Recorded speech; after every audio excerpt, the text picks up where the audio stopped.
Muslim dominated areas और Hindu dominated areas दोनों में इतना डिफरेंस क्यों है। आज इस टॉपिक में समझेंगे कि एज अ मुस्लिम हम क्या कंट्रीब्यूट कर सकते हैं to promote harmony in our country. Let's get started. कुछ एरियाज आपने देखे होंगे, कुछ बिल्कुल ही हिंदूज या कुछ बिल्कुल ही मुस्लिम एरियाज होते हैं। ऐसा होता क्यों है, आइए समझते हैं। 2014 के बाद कुछ पॉलिटिकल शिफ्ट्स की वजह से और कुछ खुद के मिसट्रस्ट की वजह से मुस्लिम्स को हिंदू मेजोरिटी एरिया में घर आसानी से नहीं मिलता। ये एक रियल इशू है जो कि हमें और ज्यादा दूर कर रहा है और इसको हमें दूर करना बहुत ही इंपॉर्टेंट। हम इसे बदल सकते हैं छोटे कॉन्फिडेंट स्टेप्स के साथ। कैसे, वो मैं आपको आगे बताता हूँ। चलो फैक्ट्स पे आते हैं। कुछ सिटीज जैसे दिल्ली, मुंबई, बैंगलोर, यहाँ पे मुस्लिम्स को घर या हाउसिंग सोसाइटीज रेंट पे नहीं देते। स्टीरियोटाइप्स की वजह से या डर की वजह से, कोई भी रीजन हो सकता है, पर मुस्लिम्स को घर नहीं मिलता। इसी कारण से कुछ बिल्कुल ही हिंदू मेजोरिटीज और कुछ बिल्कुल ही मुस्लिम मेजोरिटीज जो हैं वो बन जाते हैं और इसकी वजह से और ज्यादा मिसअंडरस्टैंडिंग या दूसरे के रिलीजन के लिए एक्सेप्टेंस कम हो जाती है। So how do we fix this? एक जवाब है कॉन्फिडेंस एंड ओपननेस। अब यहाँ बात इंटरेस्टिंग हो जाती है कि मुस्लिम्स क्या कर सकते हैं इस स्टीरियोटाइप को तोड़ने के लिए। 5 पॉइंट्स हैं, बड़ी आसानी से आपको एक एक करके समझाता हूँ। शेयर करो कि इस्लाम क्या है। पीस, मर्सी, रिस्पेक्ट, जो भी क्वालिटीज हैं इस्लाम की वो शेयर करो।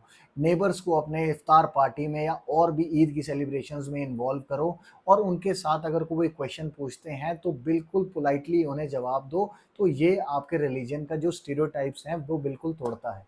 दूसरा, डाइवर्सिटी चुनो। अगर पॉसिबल है, कुछ एरियाज में आपको घर मिल जाता है तो रादर एक मुस्लिम डोमिनेटेड एरियाज में शिफ्ट होने से आप उन एरियाज में शिफ्ट हो कि ये टाबू भी टूटे। तीसरा, अपने वैल्यूज बढ़ाओ। बेस्ट पड़ोसी बनो, उनकी हेल्प करो, उनके सुख या दुख में बिल्कुल उनके साथ रहो, अपनी काइंडनेस दिखाओ। एक्शंस बोलते हैं, वर्ड्स नहीं। चौथा, इंटरफेथ प्रोजेक्ट्स करो, जैसे कि कोई भी सफाई अभियान हो गया या कोई भी मोहल्ले में पेड़ लगाने या कुछ भी, कोई भी एक्टिविटी हो तो आप उसमें पार्टिसिपेट करो। उसके वजह से जो आपके साथ लोग नहीं जुड़े हुए, जिनका इंटरेक्शन आपके साथ नहीं है, वो आपके साथ इंटरेक्ट करेंगे और आपकी पर्सनैलिटी से उनका परसेप्शन चेंज होगा। पांचवा, सभी धर्मों का सम्मान। हर रिलीजन की आप रिस्पेक्ट करें, उनके ट्रेडिशंस या उनकी वैल्यूज जो वो सोचते हैं, जो वो मानते हैं।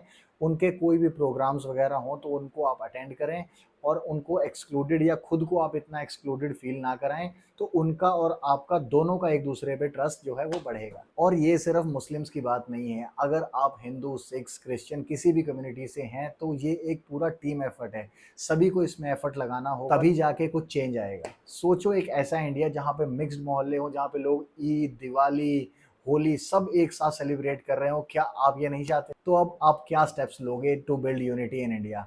क्या आप दूसरे पड़ोसी को जाके ग्रीट करने वाले हो या उनके इंटरफेथ इवेंट्स में आप अब से पार्टिसिपेट करना स्टार्ट कर दोगे? अगर आपके पास कोई बेटर आइडिया जिससे हम एक यूनाइटेड इंडिया बना सके तो उसको आप कमेंट्स में शेयर कर सकते हैं और आप सब्सक्राइब कर सकते हैं ऐसे और अच्छे कंटेंट के लिए। सो दोस्तों, let's spread love not hate. Thank you.